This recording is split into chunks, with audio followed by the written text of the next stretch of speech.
If you've been dieting for 1 year, 2 years, 3 years, or longer, I need you to hear me clearly. You've been starving your metabolism into resistance. Translation: you've likely been training your body to conserve, not lose fat. And if you've been trying to eat less, do more cardio, try to stay in a calorie deficit, and still are not losing weight, stay with me to the end because I'm going to explain exactly what's happening to your metabolism after 40 when you need to stop dieting and how to reset your system so fat loss can actually work again.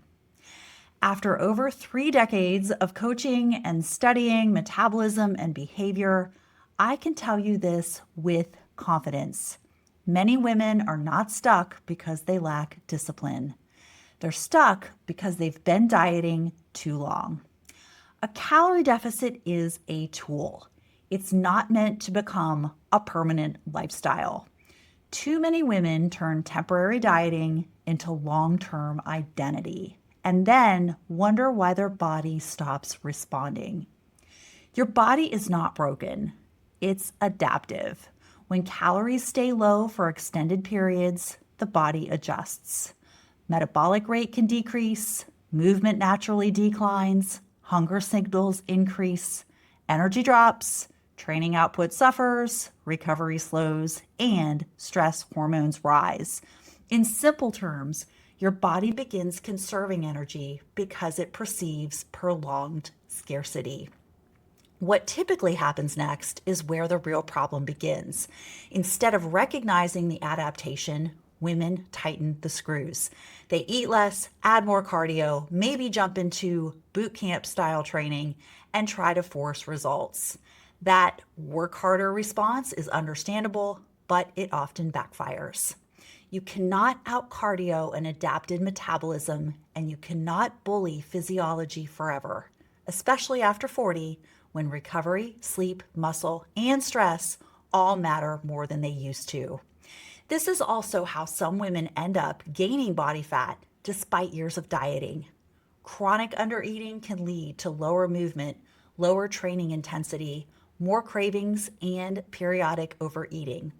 Add in high stress, poorer sleep, and reduced muscle mass, and the system becomes less favorable for fat loss overall. This is why I often say you cannot starve your way into a thriving metabolism. So, what's the alternative? You may have heard of taking a diet break. However, that term is misleading. I prefer to call it a calorie restoration because no, this is not a free-for-all.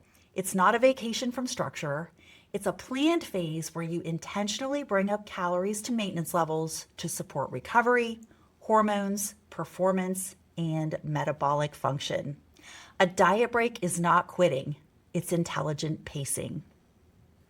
Now, there's research like the Matador study that explored alternating periods of calorie deficit with maintenance phases and found improved outcomes compared to continuous restriction.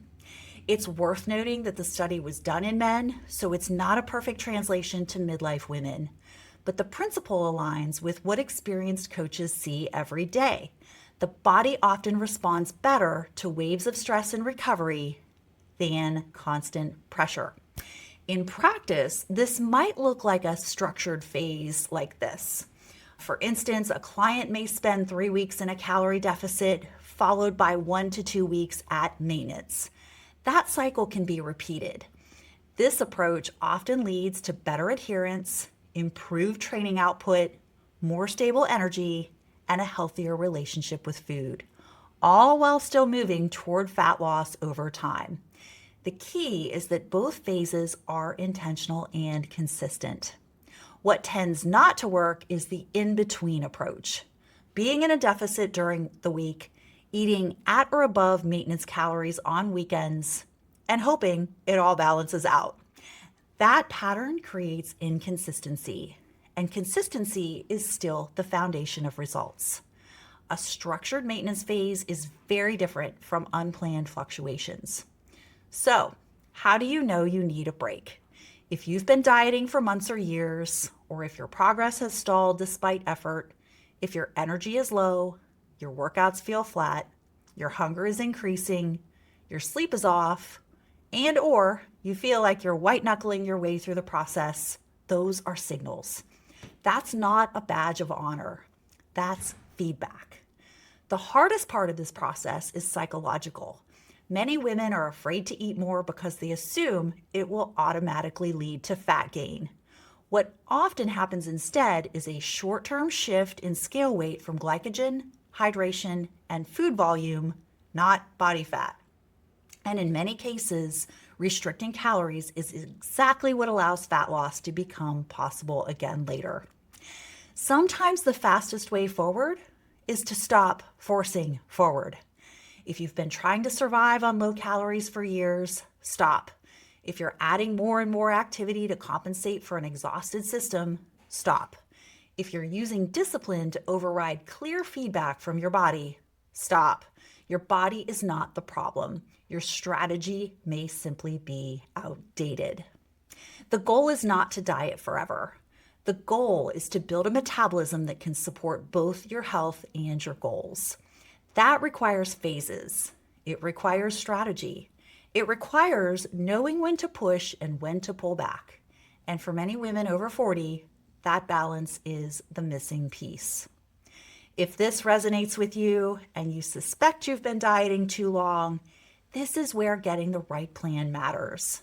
You need to understand your maintenance intake, structure a restoration phase appropriately, and rebuild there with intention.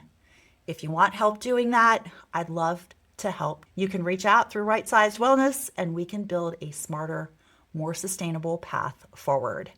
And if this gave you a different perspective, make sure you subscribe.